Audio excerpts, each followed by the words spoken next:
Hello student, कैसे हैं? उम्मीद है कि आप अच्छे ही होंगे। चलिए फिर हम एक बार आपके सामने उपस्थित हैं हमारे YouTube channel brain station R पर, जिसकी गाड़ी चलती है हमेशा सफलता की ओर।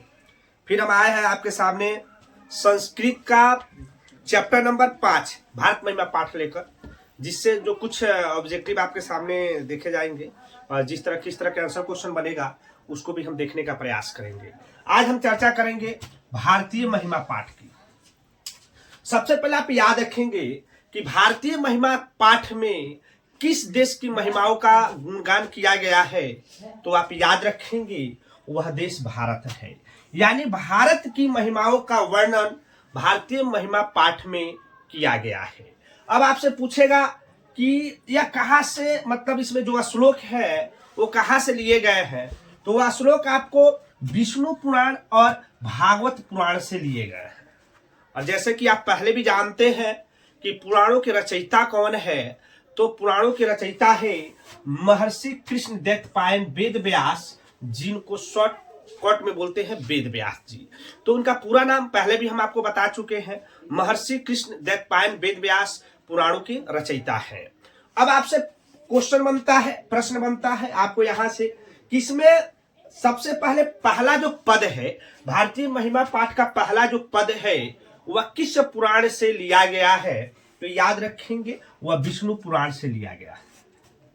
और दूसरा जो पद है वह किस पुराण से लिया गया है, तो वह भागवत पुराण से लिया गया है। और उसमें एक और पद है जो आधुनिक पद है, और आपसे पूछता है कि आधुनिक पद के रचयिता कौन है, तो आधुनिक पद के जो रचयिता हैं वह अध्यक्ष जी हैं। तो 3 ऑब्जेक्टिव आपको यहां से देखने को मिलेगा।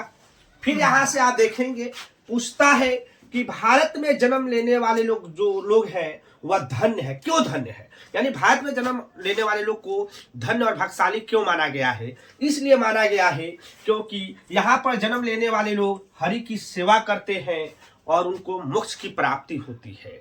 पूरे विश्व में भारत एक ऐसा देश है जहां पर देवतागण बार बार जन्म लेना चाहते हैं। आप त्रेता युग से देखेंगे, कली युग जो चल रहा है, सबसे ज्यादा अगर भक्ति भाव रखने वाले लोग होते हैं तो वह भारत के ही होते हैं।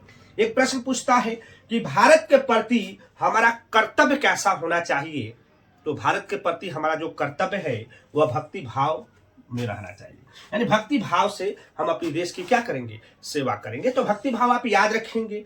पूछता है कि किस भूमि को देखकर देवता बार बार क्या करते हैं, गुणगान करते हैं या गीत गाते हैं, तो बोलेंगे भारत भूमि को देखकर। भारत भूमि को देखकर देवता भी गीत गाते हैं। क्यों गीत गाते हैं? क्योंकि यह जो भूमि है स्वर्ग और मोक्ष प्राप्त करने वाली भूमि है। उसके बाद आप कहेंगे कि किस देश की महिमा सभी जगह गाई जाती है। आपको भी पता होगा वह देश भारत है जिसकी महिमा सभी जगह गाई जाती है। पूरे विश्व में एकलौता एक ऐसा देश है, भौगोलिक दृष्टि से, सांस्कृतिक दृष्टि से अगर देखने का प्रयास करेंगे तो भारत सर्वोत्तम देशों में से एक माना जाता है।